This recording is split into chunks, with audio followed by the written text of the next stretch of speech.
Hello, Hey Boomer listeners. I am your host, Wendy Green, and every week I make a promise to you about what you will see and how you will be inspired on the Hey Boomer show. I've promised that you will be inspired maybe to feel how relevant you really are. I promise that you will be inspired to expand your ideas of opportunities that are available to you in your 60s, 70s, 80s, and even beyond. I promise that you will also be inspired by some of the educational content that we're going to cover, and that you will be inspired to recognize ways that you can find your inner peace and that you can accept the stage that we're at as we age and still we live lives that are full and engaged. Those are my promises to you as Hey Boomer listeners. Hi, Ann. Hi, Gail. And today's show is going to be both educational and give you ideas of ways that you may help promote sustainability in your own communities. That's pretty exciting. All of us have been aware of the human impact on the environment. Some of you may have been involved in roadside cleanups. Some of you may have been involved in tree plantings or in planting certain crops in your garden so that you promote the bees and the butterflies and the birds in a wonderful habitat. I imagine most of you, if not all of you, recycle, and some of you may even compost. We do our best to help in our ways to protect the environment, and yet we're constantly being warned about the impact of climate change and how quickly it's creeping up on us, and we just don't know what to do to help. So with the opportunity of speaking with Dr. Weston Dripps, the Executive Director of the Shi Institute for Sustainable Communities, we get to open our eyes to what is being done to tackle climate change at the research and educational levels, and how sustainability practices are being applied at a community level. Really important. I'm curious to learn more about what we can do individually and collectively to protect the planet for our future. Hey, David. Hey, Doris. We're getting a big audience here. So just a couple of important events to remind you of. October 2nd, big day. October 2nd is the Walk to End Alzheimer's. That's here. The walk here in Greenville, South Carolina is on the 2nd, and it starts at 8:30 in the morning at Floor Field. You can sign up to be on the Hey Boomer team, or you can sign up to donate at act.alz.org/go-to/heyboomer. So help us help eradicate this disease and build up caregivers. The other important event on October 2nd, this one's national, is the Women's March. Here in Greenville, we'll be meeting at One City Plaza downtown, but there are going to be groups of people meeting all over the country to protect women's rights, voters' rights, civil rights, LGBTQ rights. It's voting rights, if I didn't say that already. It's an important day. Here it's 12 to 2. So come out, let your voices be heard, and show that we are very involved in protecting our climate, our rights, and our democracy. Okay, get off my soapbox there for a moment.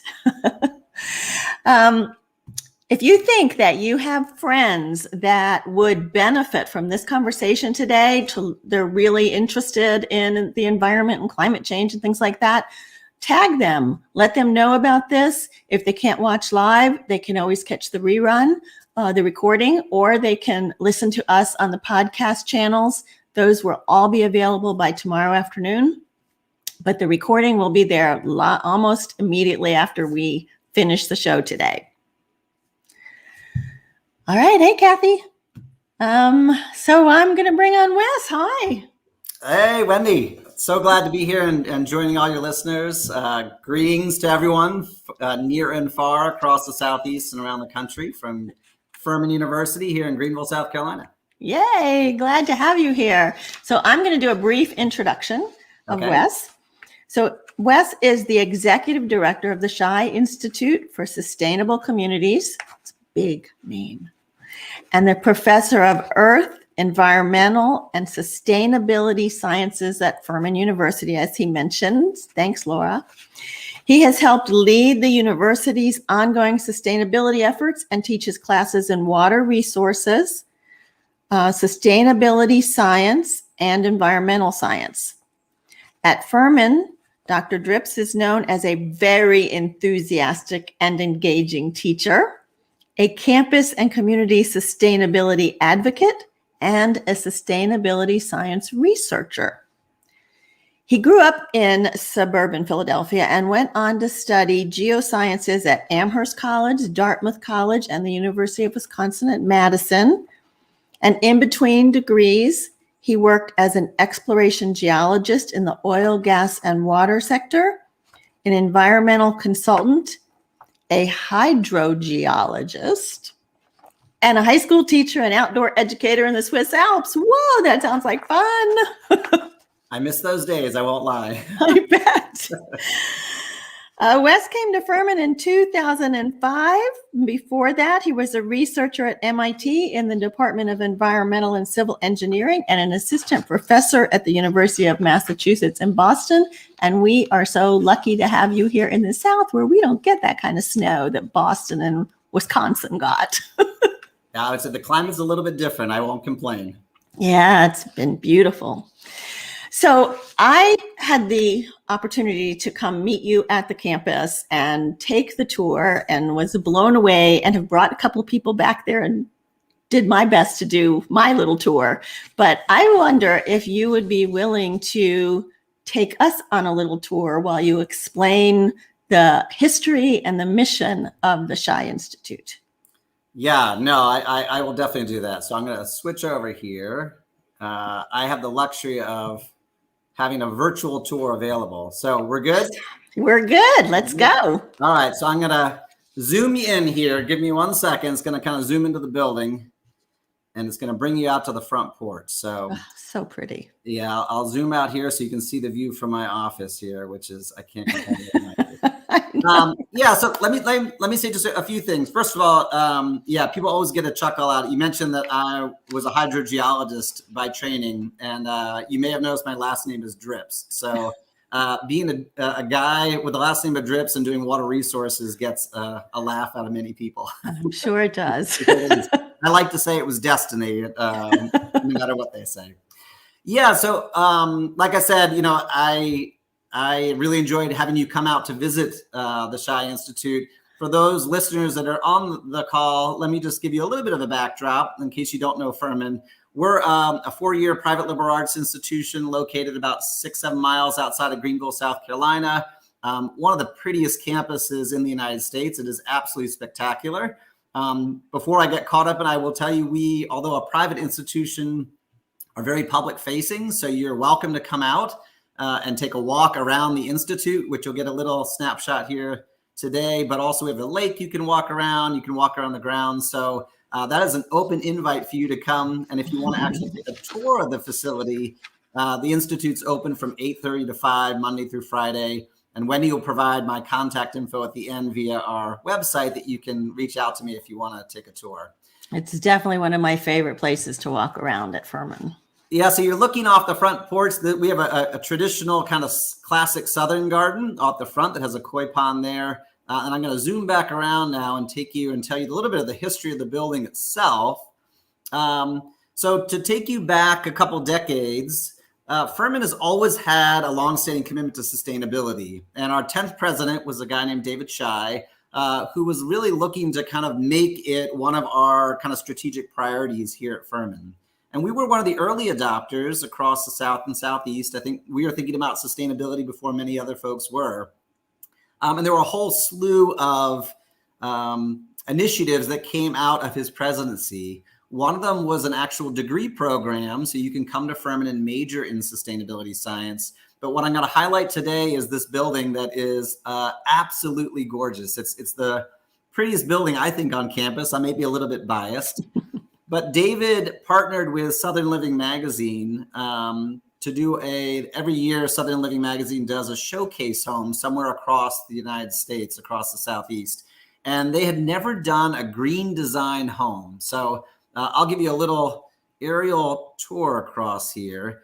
But we had a number of tennis courts that were sitting on the back side of our campus that had gotten some use, but not a whole lot of use. And David agreed to donate that land for this project to build a Southern Living green design showcase home back in 2007, 2008, that at the time incorporated all the latest and greatest in green design technologies. So I don't have time for a grand tour, but I'll highlight a few things.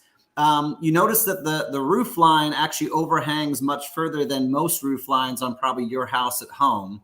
This is to take advantage of a phenomenon called passive solar design, where here in the South, when we get the high sun and the southern summer heat that comes in, we like to actually block that out. So by having an extended roof line, we keep that sun from coming into our house and heating up our house in July and August, so that we have to run the HVAC or the air conditioning kind of 24/7 to keep it cool. But that roof line then allows in the winter, when the sun is a little bit lower in the horizon, for that light then to get into the house and then warm it up in the winter months when we want it to actually warm up. This is a really easy feature that I'm surprised is not caught on as much as you might expect in the development of homes, not only across the Southeast, but really around the country. It's really easy to do in the early kind of development stages. It's hard to extend your roof line once the house has been built. But we incorporate a lot of these kind of elements. So we have passive solar. There are 5 different solar arrays that are part of the house. And I'll take you inside here in just a second. But we actually generate more power than we utilize. So we're actually a net energy positive home, that we generate more energy through our renewables than we utilize in the home itself. The house utilized a lot of, you see the stone is a Carolina stone. So it's locally sourced. The wood was locally sourced. And I'm going to take you in here to the front door. We're going to just take a quick step in. And I'll stop right here at, we left one room in the house to be kind of a little bit of a memory of what the house used to look like. The rest of it's a little anticlimactic in the sense that the bedrooms and the kitchen and stuff have all been transferred into an academic center. So as I mentioned, it was open from 2007 to 2008 as a Southern Living Green Design Showcase home with all the latest and greatest in design features. We had dual flush toilets. We had motion sensors on all the spigots and the faucets. As I mentioned, we used a lot of local stone and a lot of local wood. Our carpets here, this is a cool one, is actually made from recycled fishnets. So kind of a beautiful kind of tiled carpet by Interface Carpets. So throughout the whole house, we utilized that, but we did it very intentionally that when we knew that after the 1-year window, we were going to go ahead and convert it into an academic center. And so that's what we've done. So my office sits in, I think, bedroom number 3, which it doesn't look like a bedroom anymore. But we now have a staff and we run it as an academic center. So you were asking a little bit about the mission and kind of what we've done. I'll let folks kind of I'll stay on this picture so you can kind of see what this was the living room. As I mentioned, so the mission, as the name suggests, is to promote sustainable communities. And by communities, I mean both our campus community, which is really what the first, I'd say, 10 years or so of the center had really focused on in terms of improving campus sustainability from our operations, but also our educational piece. And I'd say in the last 2 years, we're doing more when we talk about community, more community at large. So doing a lot more work here in the Greenville area, but even increasingly more at the state level as well.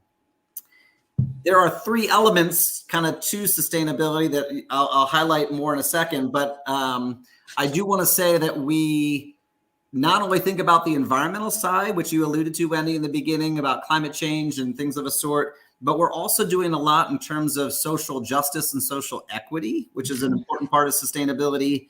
And then also in terms of economic viability and inclusivity. So we are taking kind of a holistic, I call almost a systems look at things. And the Institute has 3 centers, a center that focuses on sustainability education, one that focuses on applied sustainability research, and one last that focuses on sustainability leadership. So that's kind of a teaser a little bit on that. And I think I'll stop there. But like I said, I will invite you to come if you want the grand tour, including the farm. We have an organic practice farm and some cabins and a bunch of other stuff. You're welcome to come by for a visit and we can give you a tour.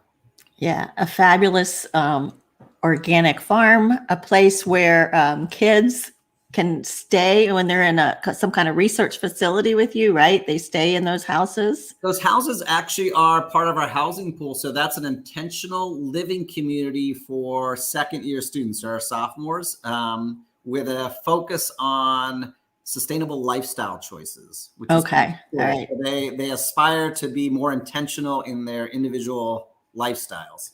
And a fabulous outdoor classroom. I'm telling you, I went there for this tour and I was ready to re-enroll in college, but yeah, no, it's I like just I said, me. I can't do it justice with pictures. I think, Wendy, to your point, you got to come see it to believe it, but it's gorgeous. Yes, you do. And Jeanette, it was a Southern Living showcase home. So the architect is not a particular person, right, Wes? It was a whole bunch of people involved. Yeah, so we did use a local architect in terms of some of the design features, but to your point, Southern Living tends to crowdsource a lot of the construction of these homes. So a lot of the materials were donated. We had different vendors that were local or regional vendors that were doing different elements of the home. So it wasn't like a singular builder came in, built the whole thing. It was kind of, there was a project manager, there was an architect who looked at it, but there were a lot of different vendors and service folks and others that were involved in the actual construction of the home. Okay, great. So you've mentioned sustainability a couple of times, and you talked about social justice and equity, some more buzzwords that are super important. And, I thought it was just environmental science. So how do you differentiate or explain sustainability to a larger degree than just environmental concerns or environmental science? Yeah, that's a great question. So do you see the donut? We see it. All right, awesome. So I'm gonna show you the sustainability donut here as a way to kind of highlight what I mean by sustainability, because you're exactly right. I can't tell you, when I say I work in sustainability, Wendy, I get phone calls, and I still all the time of, paper or plastic, what kind of light bulb should I use? Or I want to compost, right. Which are all great. Do not get me wrong. Those are all very, very important sustainability issues. And as an environmental scientist or earth scientist, those are near and dear to my heart. But as I mentioned, when I was kind of talking about the different components of sustainability, I think it's important that we take a little bit more broader look at what we mean by sustainability. And so there is a British economist named Kate Raworth, whose donut is pictured here on the screen, that I think actually allows anyone from any discipline and any walk of life to understand kind of what our end goal is and maybe where they might be able to contribute. So I'll give you a very brief introduction of this, and then I'll stop sharing my screen so I can see everyone. We can keep our conversation kind of going. But I like to think of sustainability as what I've called sustainable human flourishing, right? So I think if you look at this donut, the outer layer of that donut is what's called the ecological ceiling. And if you look around that ecological ceiling, these are the fact that we live on a finite planet. So we have a limited number of resources that are going to constrain or contain us in terms of how renewable or how sustainable we can be. And you'll see things like climate change up there, biodiversity loss, nutrient loading with things like nitrogen and phosphorus. These are typically what people think of when they think of sustainability, a little bit heavier maybe on the earth science or environmental science side. But you notice the inner ring of the donut is what is called there the social foundation. And these are kind of quality of life indicators where you'll see there's gender equality and social equity and political voice and peace and justice, as well as amenities like energy, water, food, health, education, housing, etc.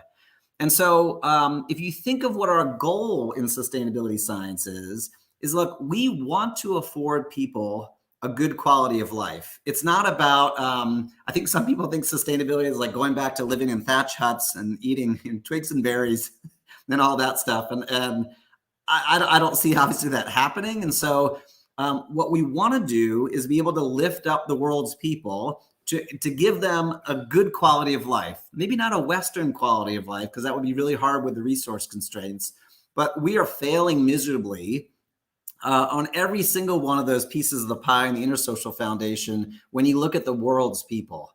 And so we want to be able to elevate folks above that social foundation, but we have to do it within the constraints put upon us by that ecological ceiling, or the outer part of the donut.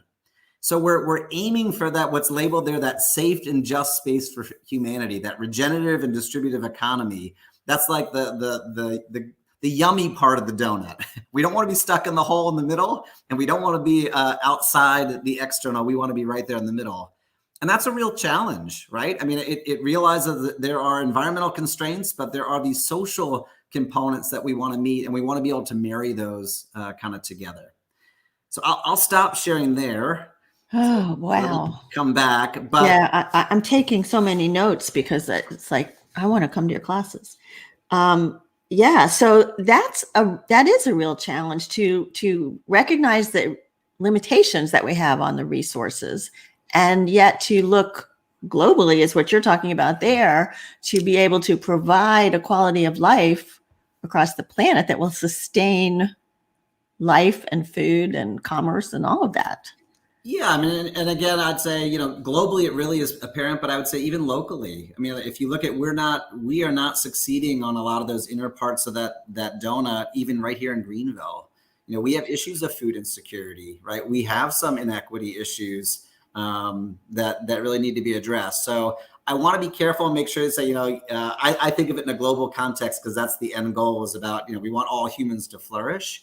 But I also don't want people to think like, oh, that's someone else's problem somewhere far, far away. We have these problems right here in our backyard. And I'd say wherever you are listening across the country, if you took a close look at your community, there's certainly room for improvement as well in any of those. And each topic differs a little bit depending where you are. So did the pandemic affect your sustainability pursuits in the community and at school? Yeah, I mean, so I think there are a couple components to that. And that's a great question. So I would say, certainly the pandemic, I think, did put an economic, kind of shook up the economic system. And so there was a little bit of scrambling in terms of, so maybe some of what people would see as some of the sustainability issues, they would be quote unquote put on hold. Mm-hmm. I'll give you a good example, like, I'm someone who worries about waste a lot and waste generation. Well, when you have a pandemic with a lot of wipes and a lot of masks and a lot of all the stuff and single-use utensils, that kind of goes out the window. Our waste probably suffered immensely in terms of all the stuff that was going to the landfill that we've been recycling before. However, I would say on the other side, and the other component on, I think the fact that pandemic, if you take time to reflect on what are the lessons learned from the pandemic, I think what the pandemic has really highlighted is just how unsustainable many of our current systems are. And I'm hoping that's kind of a wake-up call, where if you look at particularly, I mean, there are a lot of benefits to, say, globalization, but there are also a lot of downsides. When there's a disruption in the supply chain, at some point in the supply chain, well, then the cost of resources go up almost exponentially. And we're seeing that happen here. It's, a lot of the price of wood and metal and all these things, have gone double, triple on it because of that supply chain disruption. So I think that's kind of turnpike. You hear people advocating all the time for like regional economies or more local economies. I think there has been an interest in terms of, hey, if we're going to be resilient, we need to be thinking about maybe sourcing some of this more locally, where we would be more protected from global supply chain disruptions, like something like a pandemic. So what are things that the Shi Institute is doing now within the larger Greenville community to educate and to establish some of these sustainable practices? Yeah, I mean, so I mentioned that the Institute has 3 centers. All right. And so each center has kind of a slightly different directive in terms of how it's kind of interacting with the larger community or even the campus community. So the first center is the Center for Sustainability Education. And I would say that really is the one that kicked off the initial development of what was the Shi Center, now the Shi Institute, was the sense of, look, we need students and others to become more systems thinkers. I feel like in this day and age, there's so much of a pressure to be specialized that you get specialized. Sometimes you don't take the 30,000-foot view and kind of step back and realize that in your effort to be so specialized, you're actually maybe creating bigger problems that you aren't anticipating to see because you only see it from the very narrow perspective. And so the beauty of a place like a Furman that's a liberal arts, this is where the liberal arts education is like the perfect sustainability degree. I think of it almost like the quintessential liberal arts degree, because what we're doing is training students to have really good foundational knowledge from a whole lot of perspectives. Right? And that allows them to actually see the interconnectivity between things like climate change, racial inequity and discord, economic volatility, right? These are systems that are all interconnected. And if we look at them in isolation, we might not actually be able to solve, maybe fixing it in one area creates much bigger problems in another area. So if you can focus our education efforts, I think, on that more holistic kind of systems look, that honestly, there's a huge demand on that. And I think you're going to see more degrees, more programs and stuff coming out that are trying to actually have us go back to a little bit more of a, like the 30,000-foot view as opposed to the on the ground 1,000, or Right. 1,000 or less kind of foot view, so that we can see it as a whole. So so I'm a big fan. I think there's a lot of education still to do. So we do a lot with faculty development, student development, community interaction, workshops for other higher ed institutions and faculty that want to begin to teach this. But it's a rapidly emerging academic discipline in sustainability science, which is really exciting. Yeah. The second center is the Center for Applied Sustainability Research. And that really is the more, in this case, is where we've done a lot of great work with the city of Greenville. So how do we look at the city of Greenville? And this can apply to any city that you happen to be in for a listener somewhere else. But I'm sure your city has some fundamental sustainability challenges. I know here in Greenville, we do a lot of work on affordable housing. All right, we have a housing market that is just blowing up right now, and everyone wants to come move to Greenville, South Carolina. It's a hot spot to be. Right. But because of that, the real estate market is going haywire right now, and it's causing some real challenges for affordable housing for the workforce, for those that have lived here a long time, are being priced out of their own communities in some way. And so concerns over gentrification that come with those affordable housing challenges as well. Food insecurity, the pandemic, I think, really has put an economic strain on folks. And so we're realizing that, there are, even right here in Greenville, a fair number of food insecure folks that are trying to just get by in terms of where that next meal is going to come through. Eviction data, we're doing some work around eviction now that the moratorium is over, in terms of, how do you keep people in their homes so they're not, as the pandemic has caused a lot of disruption in the workforce, how do we allow people to stay in their homes? So the Center for Applied Sustainability Research has focused a lot of their efforts here on looking at issues of social equity across kind of Greenville. And we work with a large number of nonprofits in the city in that. I would say, we're focusing more on the data analytics on it. We do a lot of data analysis, and I think moving increasingly more into how do we use that data-driven idea to kind of become change agents? How do we actually try to come up with sustainable solutions for our community here in Greenville, kind of in this space? Okay. And that leads me right into this question from Laura. So we want to be change agents. So what can we do to make an impact locally? Yeah. And so that's a great question. So I would say, I think sometimes people, there's two elements. One is, and we'll get to this maybe towards the tail end, about as an individual, what you can do in your own lifestyle, and maybe what are the benefits of trying to be more sustainable in your own lifestyle. but I'll hold that one for a minute and say, Okay. Most cities, City of Greenville being a good example, are developing sustainability plans. Like I said, Really?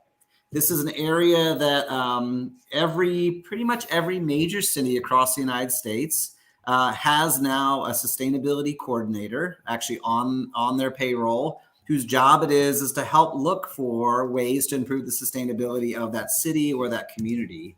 And usually one of the first things that gets done is to actually develop a comprehensive sustainability plan for the city. The Shi Institute is partnering with the City of Greenville to write their first City of Greenville sustainability plan this fall. So we're doing some consulting work to kind of help walk them through that process and come to kind of some actionable items.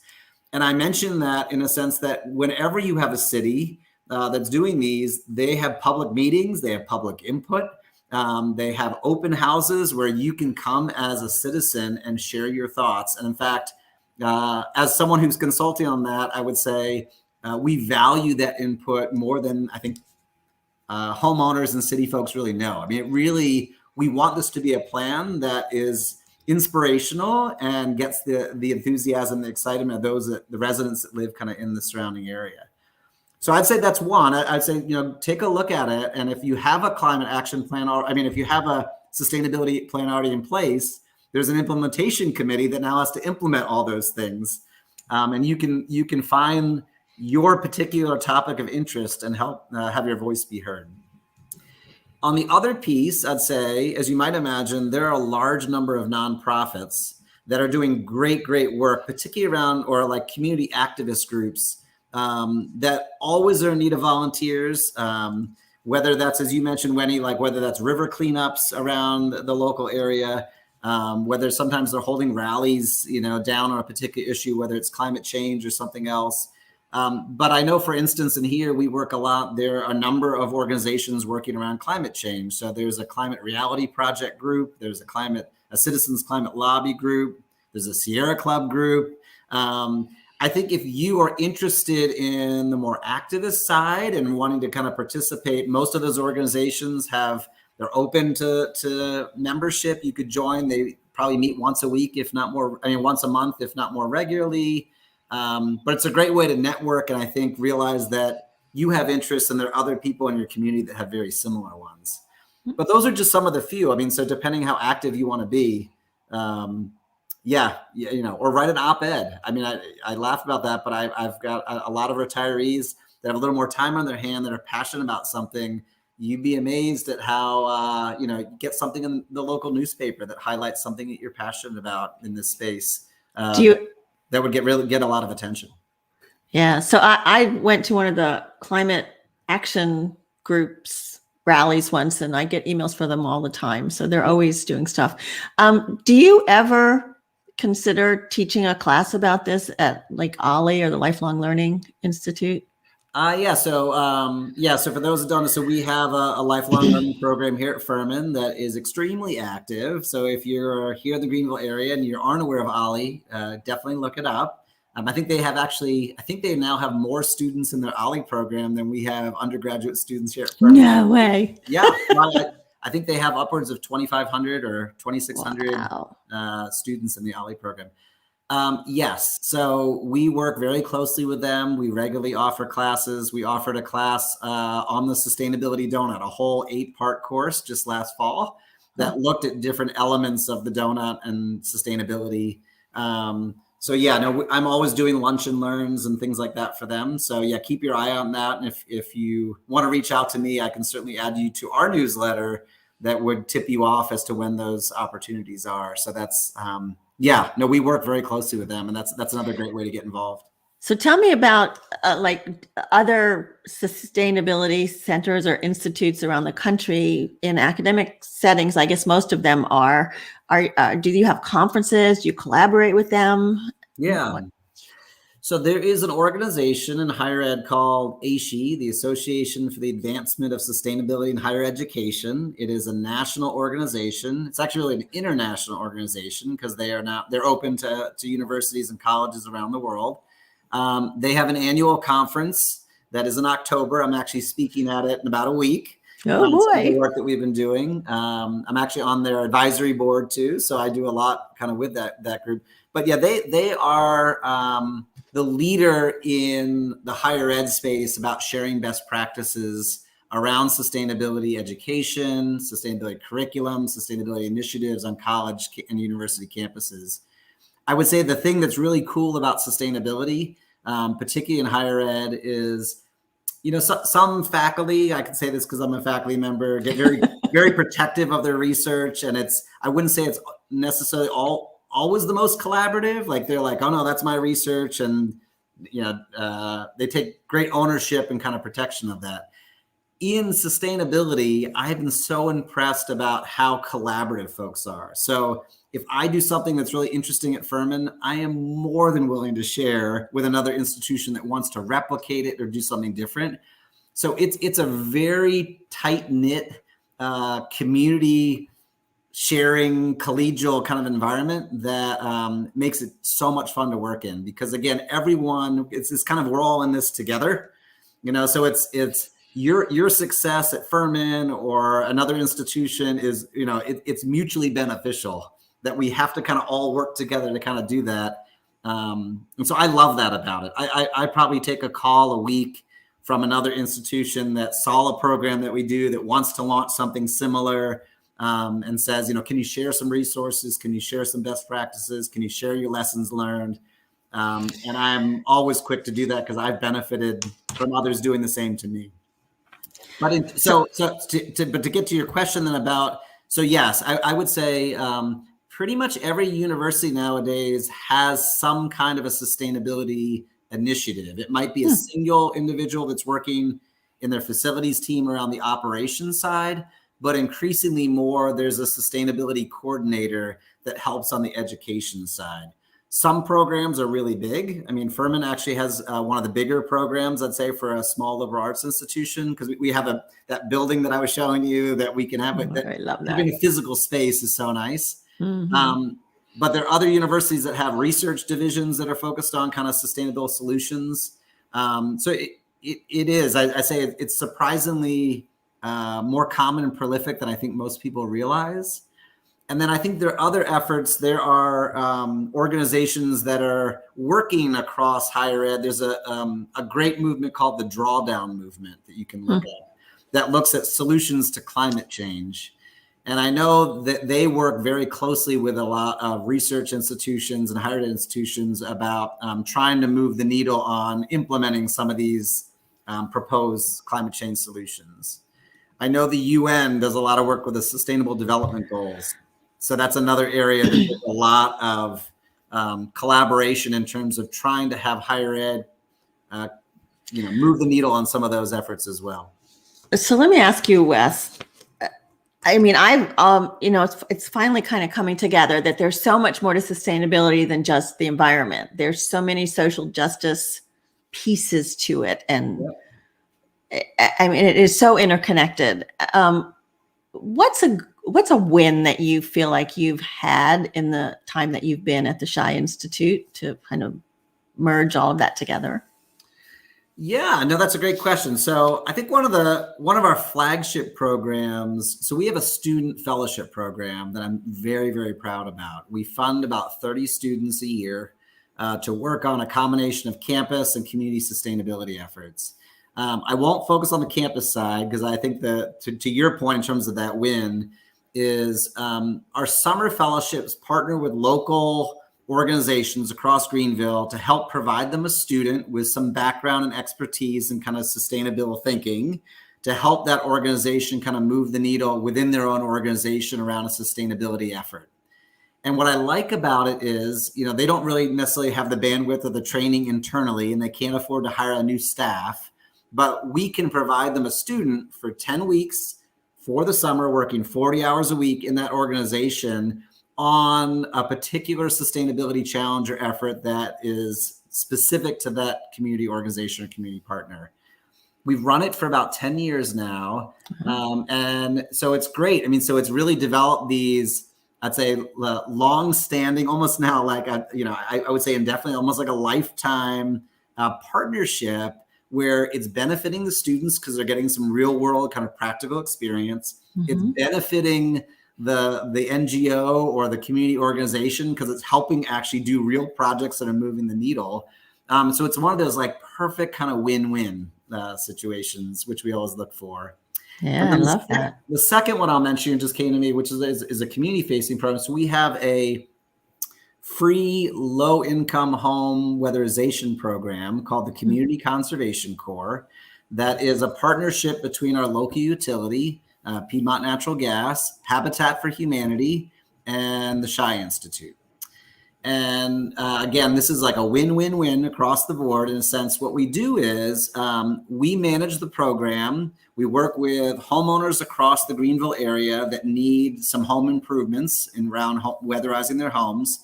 They apply, we go out, we bring student volunteers, so students get some hands-on experience working. Habitat for Humanity helps with the volunteers, but provide the expertise in terms of what actually has to be done at the home. I mean, this is everywhere from we're putting in blowing insulation. It's not just changing light bulbs. It's like thousands of dollars being poured into this house to really improve the overall energy efficiency of the home. Piedmont Natural Gas is helping fund the whole program. So it's philanthropic for them in terms of it helps them because that's less energy they need to generate because it's saving energy. So we win because the students are getting some good experience. We're working with the community, so the homeowner wins immensely. It saves a typical homeowner 25 to 30% on their utility bills. Wow. Which if you're living on the edge, that's a big deal. That's a really big deal. They can put that to things instead of just your utility costs. Yeah. So yeah, there's lots of great examples of those. Sustainability can be win-win-win for all, which is I love that. Yeah. One more quick question.